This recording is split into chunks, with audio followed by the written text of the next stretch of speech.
Welcome to Read Aloud with Mr. Paul. I'm so glad you could be here. Be sure to subscribe so you won't miss a single story.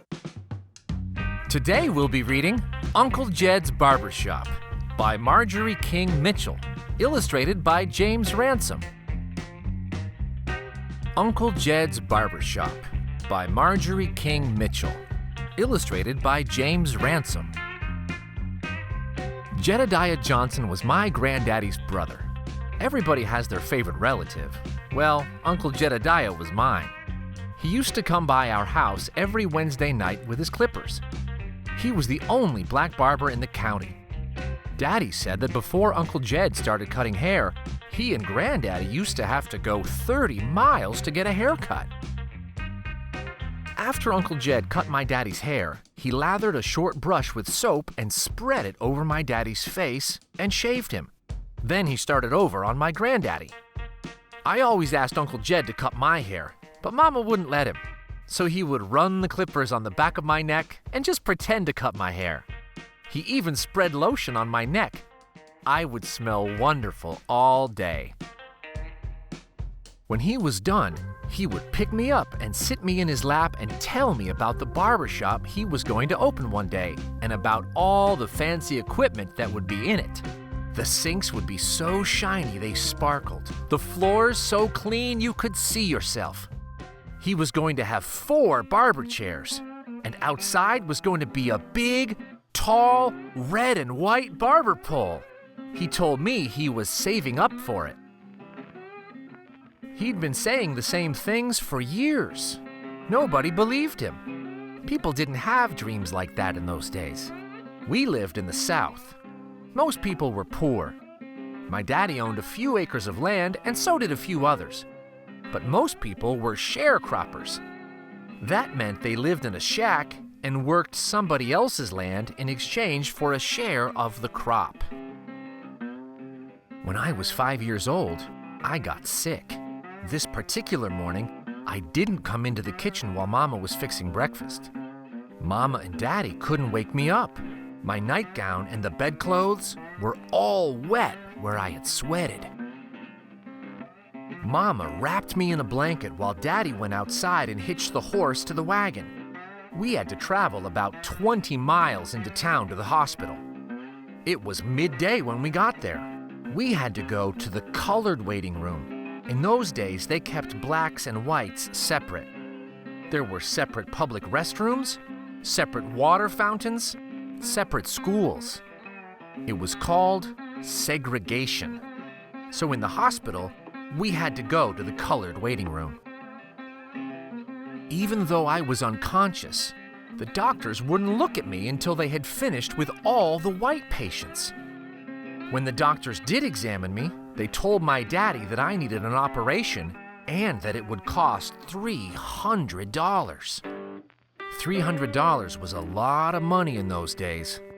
My daddy didn't have that kind of money, and the doctors wouldn't do the operation until they had the money. My mama bundled me back up in the blanket, and they took me home. Mama held me in her arms all night. She kept me alive until Daddy found Uncle Jed. He found him early the next morning in the next county on his way to cut somebody's hair. Daddy told him about me. Uncle Jed leaned on his bent cane and stared straight ahead. He told Daddy that the money didn't matter. He couldn't let anything happen to his Sarah Jean. Well, I had the operation. For a long time after that, Uncle Jed came by the house every day to see how I was doing. I know that $300 delayed him from opening the barbershop. Uncle Jed came awfully close to opening his shop a few years after my operation. He had saved enough money to buy the land and build the building, but he still needed money for the equipment. Anyway, Uncle Jed had come by the house.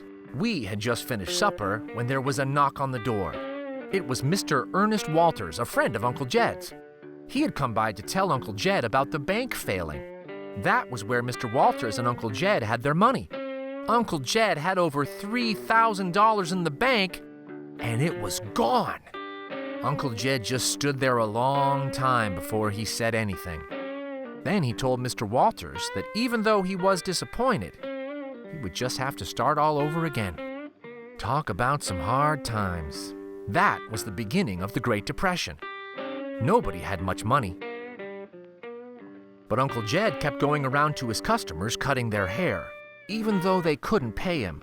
His customers shared with him whatever they had: a hot meal, fresh eggs, vegetables from the garden. And when they were able to pay again, they did. And Uncle Jed started saving all over again. Old Uncle Jed finally got his barbershop. He opened it on his 79th birthday.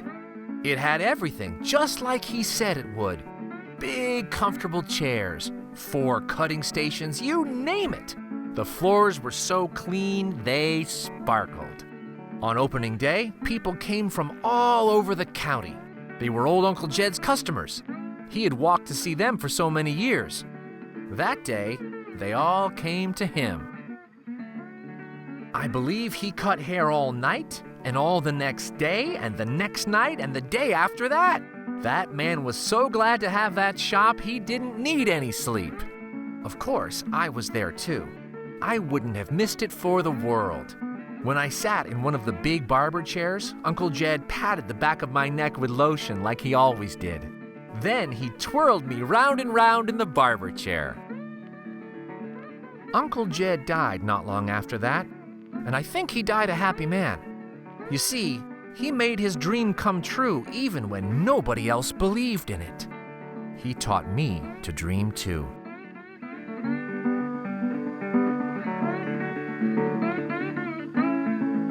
Thank you so much for joining me for Read Aloud with Mr. Paul.